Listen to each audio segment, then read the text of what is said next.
প্রথমে একটু সাদা তেল দিয়ে দিয়েছি। এবার পনিরটাকে ভেজে নেব। পনিরটাকে আগে থেকে কেটে রেখেছিলাম, একটু ভালো করে ভেজে নেব।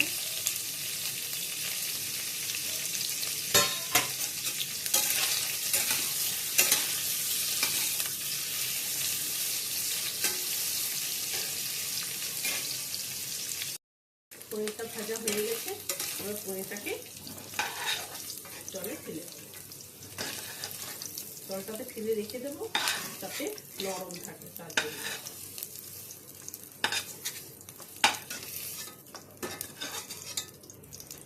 এবার যাতে ক্যাপসিকাম কেটে রেখেছিলাম আর কাঁচা লঙ্কা কেটে রেখেছিলাম, এগুলো ছেড়ে দেবো।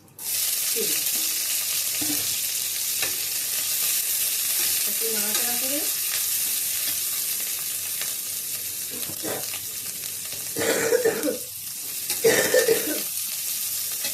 একটু মশলার জন্য কাজু বাটা একটু বেটে রেখেছিলাম।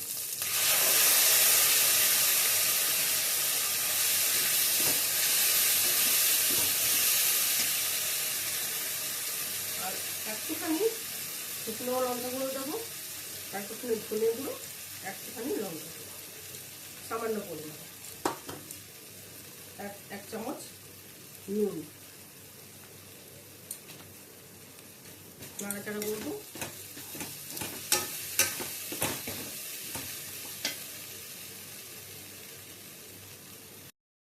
একটুখানি চিনি দিয়ে দেবো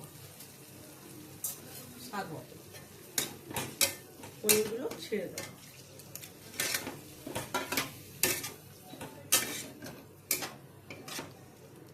নাড়াচাড়া করবো, কিছুক্ষণ ঢাকা দিয়ে রেখে দেবো।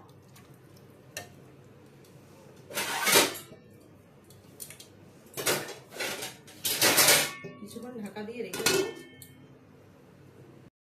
ঢাকাটা খুলে দেবো। এবার একটু নাড়াচাড়া করে দেখবো, একটু দুধ ঢেলে দেবো, 1 চামচ। আর একটু নাড়াচাড়া করবো।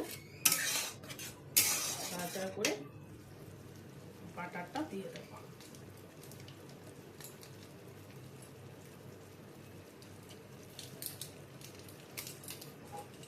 বাটারটা দিয়ে দেবো।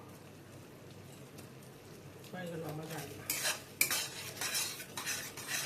এইভাবে আমি নিজে অনেক রকমের রান্না মানে দুর্দান্ত স্বাদ।